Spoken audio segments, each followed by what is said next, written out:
Bonjour, bonsoir à tous, j'espère que vous allez bien.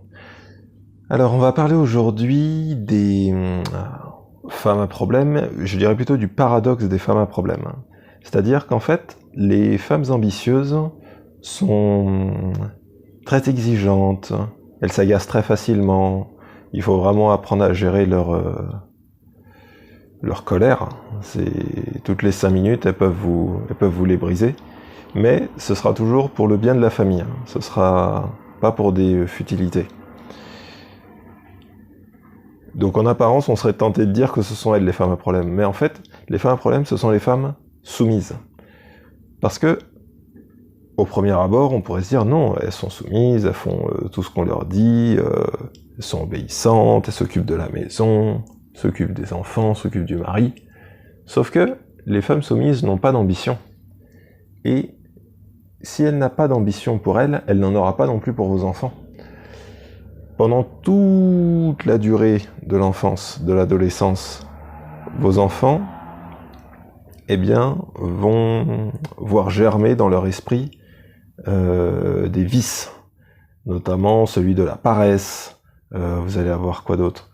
Celui de beaucoup aimer s'amuser, mais s'amuser n'importe comment, y compris s'amuser durant le temps de travail. Ce qui fait que vous aurez affaire à des sauvages. Ils sont peut-être pas méchants, mais ils ont été éduqués de manière à devenir des sauvages.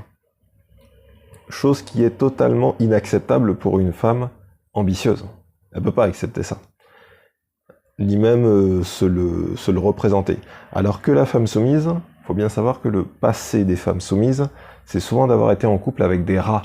Ce que j'appelle des rats, ce sont des hommes qui sont des ordures, quoi, des hommes répugnants.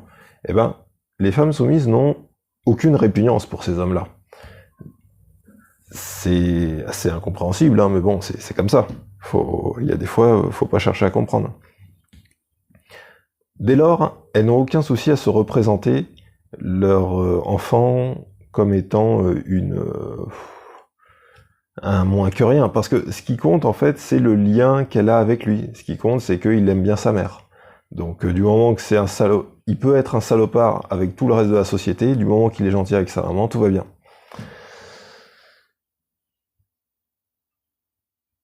Et une fois que cet état de fait a germé, c'est trop tard, vous ne pouvez plus revenir en arrière.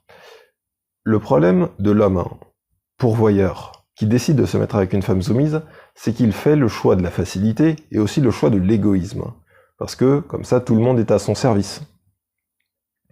Après, là où c'est particulier dans notre communauté, c'est que souvent le pourvoyeur, il pourvoit aux besoins de sa femme, mais aussi aux besoins de la famille de sa femme. Et ça, c'est plus possible. Il faut vraiment arrêter ça, parce que qu'est-ce que ça produit? Ça produit une toute-puissance chez le pourvoyeur qui va faire germer en lui tellement de vices que, au départ, personne n'aurait cru qu'il pouvait tomber aussi bas. À savoir, il prend une maîtresse, une deuxième maîtresse, et comme tout le monde est dépendant de lui, eh ben, personne ne lui dit rien. Il fait ce qu'il veut. Et si l'envie l'en prend, que sa fille à l'adolescence devient agréable à regarder, il peut être tenté d'abuser d'elle, et qu'est-ce qui va se passer? Rien, puisque sa femme dépend de lui, la famille de sa femme dépend de lui, donc même si sa femme veut protéger sa fille, c'est sa famille qui va l'en dissuader. Vous voyez, des situations qui sont chaotiques, alors qu'au départ, il y a tous les ingrédients pour construire une famille à succès. Comment peut-on passer du succès apparent au chaos? Par le manque d'ambition de madame. Le manque d'ambition de madame fait qu'elle va tout accepter. C'est... vous savez, devoir se retrouver dans une situation précaire, devoir se retrouver à la rue, il faut à un moment donné accepter de mourir. Parce que si on n'accepte pas l'idée de mourir, on va entretenir le chaos et on va se retrouver dans des situations qui seront pires que la mort. Et oui, il y a pire que la mort. Il y a le fait de la semer autour de soi. Parce que dans pas mal de cas, d'inceste, l'enfant abusé finit par se suicider. Donc la mère qui était dépendante, qui voulait ne pas se retrouver à la rue, si jamais elle se dressait contre l'homme dont elle était dépendante, eh bien, pour ne pas faire courir ce risque à elle et à ses enfants, ne pas leur faire courir ce risque d'être dans la précarité, eh bien, elle a laissé quelque chose de hautement chaotique se propager dans le foyer. Et je vous le dis, hein, mourir, c'est moins grave que de répandre la mort au sein de sa propre progéniture. C'est moins pire. Quand vous mourrez, vous laissez une image de vous. Vous laissez quelque chose auquel vos enfants peuvent se rattacher. Vous savez, les enfants ont un sentiment de loyauté très fort vis-à-vis de leurs parents. Et la dignité, c'est le summum de ce à quoi peut se raccrocher un enfant. Sauf que quand il grandit en voyant que ni ses parents, ni la famille de ses parents ne lève le petit doigt face à une situation aussi grave qu'est l'inceste, la dignité, elle disparaît complètement. Vous voyez ? C'est d'ailleurs dans le chaos que germent les rats dont je vous parlais tout à l'heure, là, que les femmes soumises n'ont aucune répugnance à s'accoupler avec eux. Donc, je vous dis ça parce que on ne peut pas sempiternellement écouter les mêmes refrains, à savoir mon mari s'est barré en me laissant les enfants à charge, j'ai été abusé par mon père, qu'est-ce qu'on a d'autre, j'ai plus de 30 ans, je suis encore célibataire, je comprends pas pourquoi. Toutes ces chansons qu'on se répète dans la tête, là, à chaque fois, il faut à un moment donné regarder ce qui ne va pas, au lieu de rester à la surface. D'accord ? Quand vous avez le bras cassé, vous n'allez pas vous faire une manucure. C'est pas la manucure qui va réparer votre bras. Donc, même si ça fait mal, il faut être conscient que on est soi-même responsable de ce qui nous arrive. La femme soumise, elle n'est pas obligée, en plus dans un pays occidental, dans un pays développé où elle peut trouver du travail. Alors certes, ce sont des métiers pénibles, la plupart du temps que font les femmes soumises, et c'est d'ailleurs la raison pour laquelle elles préfèrent être entretenues par un homme plutôt que de faire un métier pénible. Certes. Mais si c'est pour se retrouver avec un homme dont vous n'avez pas le courage d'affronter la tendance à la toute-puissance, eh ben dans ce cas-là, c'est pas la peine.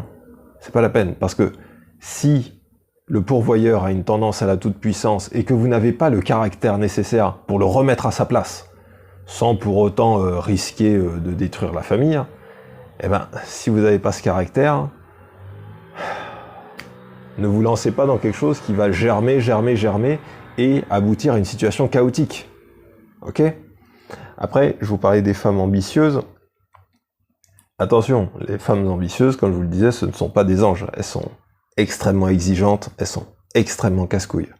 Mais, comme je le disais, c'est pour le bien de la famille. Sauf si elle est vicieuse. Le problème avec le vice chez une femme ambitieuse, c'est que elle peut mélanger l'un dans l'autre. Et c'est avec le temps qu'on se rend compte qu'il y a eu foutage de gueule. Que ce qui passait pour de l'ambition, en fait, c'était du vice. Qu'il y avait une volonté vraiment d'abuser de la confiance d'un tel, qu'il y avait une volonté de tromper le mari, qu'il y avait une volonté de... qu'est-ce que vous pouvez avoir d'autre ? Il y en a plein, vous savez, des vices, c'est pas ça qui manque. Vous avez effectivement le fait de se laisser embrigader dans une secte, ça marche très très bien ça dans la communauté, les dérives sectaires. Donc, ce que je recommande, c'est de faire des tests. Faites des tests, et même si ça doit vous faire mal au cœur, il faut les faire. La réalité blesse, mais il vaut mieux, voilà, arrêter tant qu'il est encore temps, plutôt que de laisser germer ce qui va produire le chaos dans votre vie. Des choses toutes bêtes, hein. Des choses toutes bêtes, hein. C'est... ouais, il y a par exemple un vice qui est assez terrible, hein. Terrible. C'est celui de la mythomanie. C'est lorsque votre copine... Bon, c'est pareil aussi pour les hommes, hein. Les hommes aussi ont ce problème. Mais bon, je suis pas homo. La mythomanie, quand c'est arrivé à un tel point où elle ne sait même plus distinguer ses mensonges de la réalité, il faut vous enfuir. Vous savez, la mythomanie, c'est comme... voilà, c'est une des phrases sempiternelles aussi qu'on entend dans la communauté, c'est oui, on est mal entouré, il faut être bien entouré, mais si vous êtes un mythomane professionnel, vous ne pourrez pas être bien entouré. Parce que les gens qui captent vos mensonges, ils vont pas forcément vous le dire qu'ils ont capté vos mensonges. Mais une chose est sûre, c'est qu'ils vont vous fuir comme la peste. Alors, comment être bien entouré? Vous voyez, ça fait partie des autres vices. Donc, et puis surtout aussi, si vous êtes un homme pourvoyeur, si vous êtes un homme qui voulait être avec une femme ambitieuse, devoir gérer son exigence, ça va déjà vous demander tellement d'efforts que si en plus elle se fout de votre gueule parce qu'elle est vicieuse, vous ne pourrez pas tenir. C'est humainement impossible, même si vous l'aimez de tout votre cœur, ce n'est pas possible. D'accord? L'amour que vous avez pour votre femme, ça va vous, au contraire, ça va vous tirer vers le bas. Du fait du vice. C'est les erreurs qu'ont fait nos parents, c'est les erreurs qu'ont fait nos oncles, nos tantes, c'est tout ce qu'on voit chez nos aînés. Donc, est-ce qu'on veut être une génération qui ne sert à rien, qui ne fait que répéter ce qui s'est déjà passé? C'est bon, hein, je veux dire, à un moment donné, faut arrêter avec cette mentalité, quoi.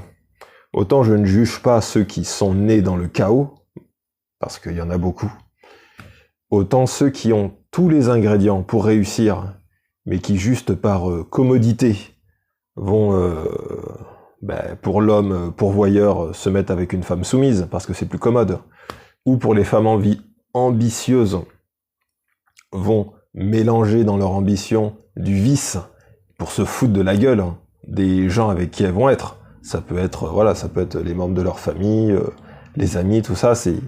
Le vice, c'est terrible, hein. C'est terrible.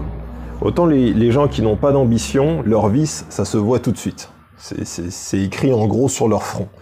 Mais les gens ambitieux peuvent camoufler ça. Au nom de l'intérêt général, au nom de la réussite, au nom de tout. On peut faire passer les pires saloperies. Donc, et j'ai l'impression que c'est pas donné à tout le monde d'avoir le discernement de repérer ce qui est de l'ordre de l'ambition et ce qui est de l'ordre du foutage de gueule. Bref, voilà pourquoi je vous laisse ce petit message. Allez, à bientôt.